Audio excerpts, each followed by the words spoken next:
28 किंवा 29 कधी आहे संकष्टी चतुर्थी व्रत? सकट चौथला संकष्टी चतुर्थी, तिलकुट, माघ चतुर्थी इत्यादी नावांनी देखील ओळखले जाते. हे व्रत गणपतीला समर्पित आहे. या व्रतामध्ये चंद्राच्या अर्घ्यालाही विशेष महत्त्व आहे.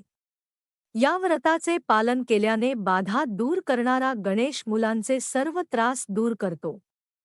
दरवर्षी माघ महिन्यातील कृष्ण पक्षातील चतुर्थी तिथीला सकट चौथचा उपवास केला जातो. असे मानले जाते की हे व्रत पाळल्याने मुलांना निरोगी, दीर्घायुष्य आणि सुखसमृद्धी प्राप्त होते. सकट चौथला श्री गणपतीची पूजा केल्याने सर्व संकटे दूर होतात.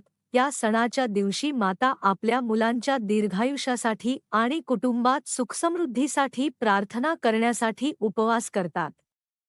असे मानले जाते की हे व्रत केल्याने मुलांचे सर्व त्रास दूर होतात. यावर्षी सकट चौथचा उपवास 29 जानेवारी 2024 रोजी होणार आहे. शुभ सुरुवात. चतुर्थी तारीख सुरू होते 29 जानेवारी 2024 सकाळी 6:10 वाजता. चतुर्थी तारीख संपेल 30 जानेवारी 2024 रोजी सकाळी 8:54 वाजता. चंद्रोदयाची वेळ रात्री 9:10. देशाच्या वेगवेगळ्या भागात चंद्रोदयाची वेळ वेगळी असते. पूजेची पद्धत.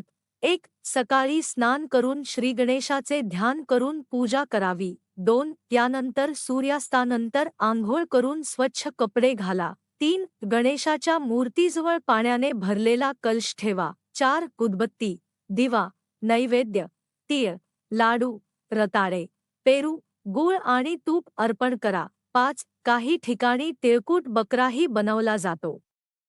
6. पूजेनंतर कुटुंबातील एक सदस्य तिळापासून बनवलेल्या गयाची मान कापतो. सकट चौथ पूजा साहित्य यादी.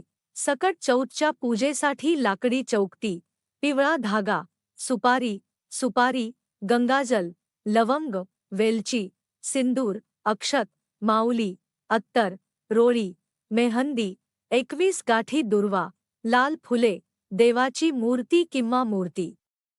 श्री गणेश, गुलाल, गाईचे तूप, दिवा, धूप, तिळाचे लाडू, फळे.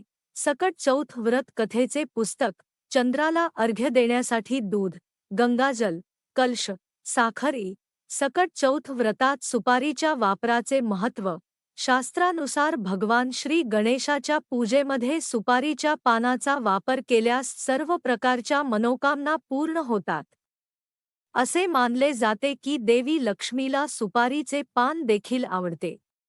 असे म्हटले जाते की सकट चौथच्या पूजेच्या वेळी गणपतीला पान अर्पण केल्याने देवी लक्ष्मीची कृपा प्राप्त होते. ओम गणपते नमःचा जप करा. सकट चौथच्या दिवशी ब्रह्ममुहूर्तावर स्नान करून स्वच्छ वस्त्रे परिधान करून गणपतीची पूजा विधीनुसार फुले, दुर्वा, लाडू इत्यादींनी करावी. ओम गणपते नमः या विघ्न दूर करणाऱ्या गणेशाच्या मंत्राचा जप करावा. मुलांच्या दीर्घायुष्यासाठी सकट चौथ व्रताची कथा ऐकावी. रात्री चंद्राला अर्घ्य देऊन व्रताची सांगता करावी.